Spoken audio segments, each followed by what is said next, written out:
माननीय सदस्यगण, जुलाई की पहली तारीख से देश में भारतीय न्याय संहिता भी लागू हो जाएगी।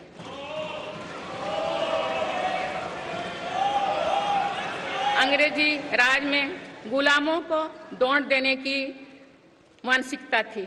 दुर्भाग्य से आजादी के अनेक दशकों तक गुलामी के दौर की यही दंड व्यवस्था चलती रही। इसे बदलने की चर्चा अनेक दशकों से की जा रही थी, लेकिन ये साहस भी मेरी सरकार ने ही करके दिखाए हैं। अब दंड के जगह न्याय को प्राथमिकता होगी, जो हमारे संविधान की भी भावना है।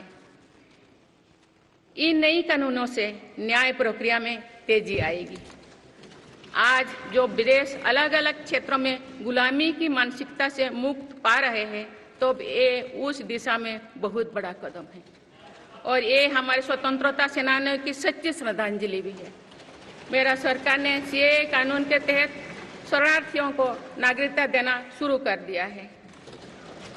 इससे बंटवारे से पीड़ित अनेक परिवारों के लिए सम्मान का जीवन जीना तय हुआ है। जिन परिवारों को सीएए के तहत नागरिकता मिली है, मैं उनके बेहतर भविष्य की कामना करती हूँ।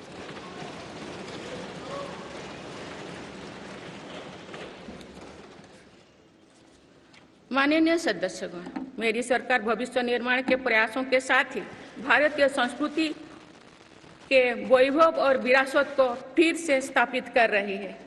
हाल में नालंदा यूनिवर्सिटी के भव्य कैंपस के रूप में इसमें एक नया अध्याय जुड़ा है। नालंदा सिर्फ एक यूनिवर्सिटी मात्र नहीं थी, बल्कि वे वैश्विक ज्ञान केंद्र के रूप में भारत के गौरवशाली अतीत का प्रमाण थी। मुझे विश्वास है कि नई नालंदा यूनिवर्सिटी भारत को ग्लोबल नॉलेज हब बनाने में सहायक सिद्ध होगी।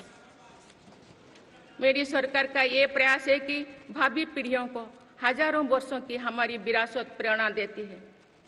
इसलिए पूरे देश में तीर्थस्थलों को, आस्था और आध्यात्म के केंद्रों को सजाया संवारा जा रहा है।